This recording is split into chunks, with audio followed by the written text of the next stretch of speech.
نہیں دوستو، یہ دھوکے بازی ہے، یہ دغا بازی ہے، یہ مکاری ہے۔ ایسے مکاروں سے ہوشیار ہو کہ جب اللہ رسول کے نام پر خرچ کرنے کی بات آتی ہے تو یہ صحابہ کرام کا حوالہ دیتے ہیں، حدیث پاک کا حوالہ دے کر ہمیں بہکانے کی کوشش کرتے ہیں، ہمارے نوجوانوں کو ورگلانے کی کوشش کرتے ہیں، اور جب خود کی باری آتی ہے تو ہر طریقے کی یہ بدعت کو کر رہے ہیں، ہر طریقے کی بدعت کو انجام دے رہے ہیں۔ بڑے بڑے پنڈال سجائے جا رہے ہیں، مہینوں تیاریاں کی جا رہی ہے، 50 لاکھ روپیہ خرچہ کر کے پانی بھی بیٹھ کر پینا نہیں سکھایا جا رہا۔ آپ اپنے ماتھے کی آنکھوں سے دیکھیے، جا کر دیکھ لیجئے، نہیں تو رستے میں چلتے ہوئے دیکھ لیجئے کہ پانی بھی بیٹھ کے پینا سکھایا نہیں جاتا، بیٹھ کے کھانا نہیں سکھایا جاتا، تو پھر یہ بڑے بڑے پنڈال سجا کر کیا تعلیم دی جاتی ہے؟ صرف وہ یہی تعلیم دی جاتی ہے، نماز پڑھو باقی معاملات چھوڑ دو، نماز پڑھو باقی کوئی معاملے کی اہمیت نہیں ہے، نماز پڑھو جنت میں جاؤ گے، نماز پڑھو جنت میں جاؤ گے، نماز پڑھو پرہیزگار بن جاؤ گے۔ نماز بے شک فرض ہے، نماز آقا کی آنکھوں کی ٹھنڈک ہے، نماز کا سب سے پہلے حساب حشر میں ہوگا، لیکن پہلے قبر کی منزل سے گزرنا ہے جہاں ایمان اور عقیدے کے متعلق سوال ہوگا۔ جب ایمان اور عقیدہ آپ کا مکمل ہوگا، قبر کی منزل سے آپ صحیح طریقے سے گزر جاؤ گے، تو حشر میں نماز کا سوال ہوگا، نماز کا سوال ہم سے ہوگا۔ ہمیں نماز پڑھنا ہے۔ جن کا ایمان اور عقیدے کا ٹھکانہ نہیں، وہ نماز کے نام پہ لوگوں کو ورگلا رہے ہیں، نماز کے نام پہ لوگوں کو دھوکہ دے رہے ہیں۔ ہم تو ایمان والے ہیں، نماز ہمارے لیے ہے، نماز ہمیں پڑھنا ہے، عبادت ہمیں کرنا ہے، اللہ کے پیارے محبوب صلی اللہ علیہ وسلم کی آنکھوں کو ٹھنڈک ہمیں پہنچانا ہے۔ اعلیٰ حضرت فرماتے ہیں، سونا جنگل رات اندھیری چھائی بدلی کالی ہے، سونے والوں جاگتے رہیو چوروں کی رکھوالی ہے۔ یہ چوروں کے رکھوالے آپ کا ایمان لوٹنا چاہتے ہیں، اپنے ایمان کی حفاظت کیجیے، ان سے ہوشیار ہو جائیے۔ آقا کریم صلی اللہ علیہ وسلم ارشاد فرماتے ہیں، میری امت میں 73 فرقے ہوں گے، 72 جہنمی ہوں گے، ایک فرقہ جنتی ہوگا۔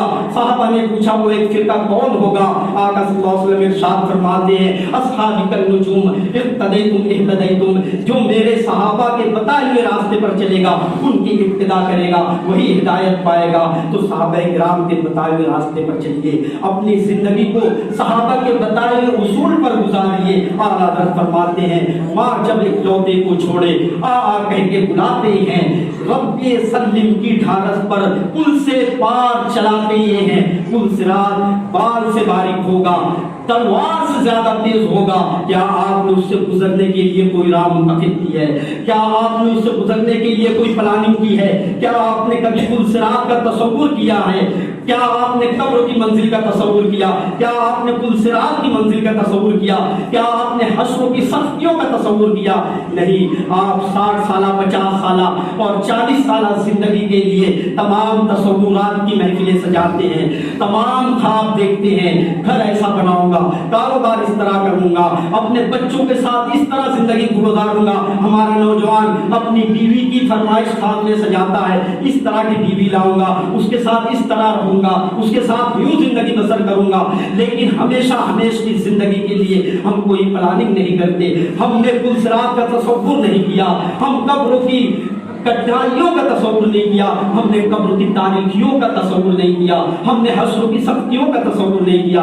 جب یہ تصورات آپ کے پیش نظر ہوں گے، آپ کی زندگی اپنی زندگی گزرے گی، آپ کی زندگی اسلامی زندگی گزرے گی، آپ اپنی زندگی میں پورے طور پہ پرفیکٹ بن کر کے اسلامی ماحول میں زندگی گزارو گے، تو یقیناً آپ کا خاتمہ جب ہوگا تو آپ قبروں میں جب لیٹیں گے تو آپ ضرور یہ کہیں گے، آقا کی آمد پاک پر جگمگا اٹھی میری گور کی کھاد، تیرے قربان چمکنے والے۔ اللہ رب العزت ہم تمامی لوگوں کو اپنے ایمان کی حفاظت کرنے کی، اعمال کی حفاظت کرنے کی، 5 وقت نماز پڑھنے کی توفیق عطا فرمائے، بولنے میں، کہنے میں، سننے میں جو بھی غلطیوں سے معاف فرمائے۔ وما علینا الا البلاغ۔ السلام علیکم۔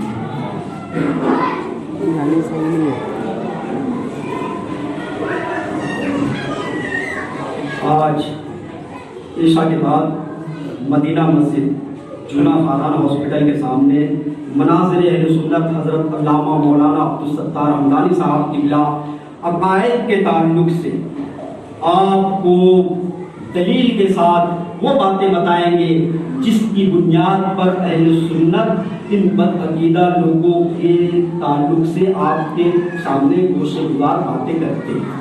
ہم یوں ہی باتیں نہیں کرتے، انہوں نے گستاخیاں کی آقا صلی اللہ علیہ وسلم کی شان اقدس میں، رب کی شان کو گھٹانے کی کوشش کی۔ معاذ اللہ آقا کریم صلی اللہ علیہ وسلم کو اپنے ترجمے میں گناہ گار بتاتے ہیں، جبکہ نبی کا معنی ہی معصوم ہوتا ہے، یعنی جس سے گناہ سرزد نہ ہو۔ آپ کو ایک مثال دیتا ہوں، سورہ فتح کی ایک مشہور آیت مبارک، سورہ فتح کی دوسری آیت ہے۔ پہلی آیت ہے اِنَّا فَتَحْنَا لَكَ فَتْحًا مُبِينًا، دوسری آیت ہے لِيَغْفِرَ لَكُمُ اللَّهُ مَا تَقَدَّمَ مِنْ ذَنبِكَ وَمَا تَأَخَّرَ۔ یہ ترجمہ کرتے ہیں کہ اللہ تمہارے اگلے پچھلے گناہ معاف کرے۔ کس کے؟ معاذ اللہ نبی کے اگلے اور پچھلے گناہ۔ نبی معاذ اللہ گناہ گار ہوں گے، نبی تو معصوم ہوتے ہیں، گناہوں سے بچانے والے ہوتے ہیں، سچی راہ دکھانے والے ہوتے ہیں، اور یہ نبی کو گناہ گار کہہ رہے ہیں، تو جو نبی کو گناہ گار مان لے وہ ایمان سے خارج ہو گیا۔ جب اتنی چھوٹی سی بات میں اتنی بڑی لغزش کی ایمان سے چلا جائے پھر کیسے ایمان والے ہوں گے؟ شیطان بھی کلمہ پڑھتا تھا لا الہ الا اللہ، شیطان بھی عبادت کرتا تھا، اتنے سجدے کیا کہ اگر اس کے سجدوں کو زمین پر بچھا دیا جائے تو زمین کا کوئی حصہ نہ پائے، لیکن ذلیل کر کے رسوا کر کے نکال دیا گیا، اس کی نمازیں اس کے سجدے اس کے منہ پر مار دیے۔ تو 5 وقت تو نماز پڑھ کے چہرے پر نماز کا سجدے کا کیا نشان، رگڑنے کا نشان پیدا کر کے اپنے آپ کو نمازی کہلایا جاتا ہے، جبکہ سجدہ کرنے کا حکم اس طرح ہے کہ اس پیشانی کو ہلکا ٹیکا جائے، ناک کے اوپر بوجھ جائے۔ یہ سجدہ کرنے کا احکام ہے کہ ناک پر بوجھ ہو، پیشانی ہلکی ٹیکی جائے۔ تو پھر داغ دھبا کیسے آ جاتا ہے بھائی پیشانی پر؟ تو حدیث پاک ہے کہ دل کا جو داغ ہوتا ہے وہ پیشانی پر آتا ہے۔ تو علامہ عبدالستار حمدانی صاحب آج آپ کو گستاخوں کے اصل چہرے دلیل کے ساتھ دکھائیں گے۔ میں نے آپ کو بتایا کہ قرآن کی آیت میں انہوں نے نبی کو گناہ گار بتایا معاذ اللہ، اور اعلیٰ حضرت ترجمہ فرماتے ہیں اللہ گناہ بخشے تمہارے سبب، تمہارے اگلوں کے اور تمہارے پچھلوں۔ یہی دل کو لگنے والا ترجمہ ہے نا بھائی۔ آقا صلی اللہ علیہ وسلم کی آمد پاک سے پہلے بھی آقا کریم صلی اللہ علیہ وسلم کی ذات اقدس پر لوگ ایمان لا چکے تھے۔ اپنی کتابیوں میں جنہوں نے نشانیاں پڑھی تھی، آقا کریم صلی اللہ علیہ وسلم سے قبل جو انبیاء تشریف لائے تھے، ان کے جو امتی تھے، جو نبی کریم صلی اللہ علیہ وسلم کا انتظار کر رہے تھے، وہ بھی جنتی ہیں۔ ان کے بارے میں کہ اللہ تمہارے پچھلوں کے گناہ بخشے، اگلے ہم لوگ ہمارے گناہ بخشے۔ یہ قرآن میں آیت کریمہ کا ترجمہ ہے اور معنی اور مطلب ہے، لیکن یہ اپنے مزاج کے معنی اور مطلب نکال کر آقا کی شان میں گستاخیاں کرتے ہیں۔ اس لیے ہمارا ان سے ایمان کا رشتہ نہیں ہے، یہ غدار ہیں، یہ دھوکے باز ہیں، یہ اللہ اور رسول کی شان میں گستاخی کرنے والے ہیں۔ کلمہ پڑھتے ہوئے بھی یہ گستاخ ہے۔ اور ایک وہ ہوتا ہے جو بتوں کی پوجا کرتا ہے لیکن گستاخی تو نہیں کرتا، اور یہ منافق، دغا باز اور مکار ہیں۔ یہ کلمہ پڑھ کے دھوکہ دیتے ہیں، کلمے کی آڑ میں دھوکہ دیتے ہیں، نماز کی آڑ میں دھوکہ دیتے ہیں۔ تو اپنے آپ کو بچائیے، اپنی اولاد کو بچائیے، اور ان کے مکر و فریب میں آنے سے بچیے۔ نماز پڑھیے، کیونکہ یہ آپ نماز نہیں پڑھتے ہو تو یہ آپ کے کاندھے پہ ہاتھ رکھ کے آپ کو نماز کے نام پہ آپ کو ورگلاتے ہیں۔ نماز پڑھیے، نماز آپ پر فرض ہے، آپ ایمان والے ہو، آپ سے نماز کا سوال کیا جائے گا۔ جو ایمان ہے ان سے نہیں سوال کیا جائے گا، آپ سے نماز کے متعلق پوچھا جائے گا۔ آپ 5 وقتہ نماز پڑھیے، آپ کی دنیاوی پریشانیاں بھی دور ہوگی، اور آخرت میں نماز کی وجہ سے آقا صلی اللہ علیہ وسلم آپ سے خوش ہوں گے۔ آپ آقا صلی اللہ علیہ وسلم کی آنکھوں کو ٹھنڈک آپ پہنچائیں گے، آقا کریم اپنے دامن کرم میں آپ کو بنا دیں گے۔ اللہ تعالیٰ ہمیں نیک عمل کرنے کی توفیق عطا فرمائے۔ سنت ادا کریں۔ السلام علیکم۔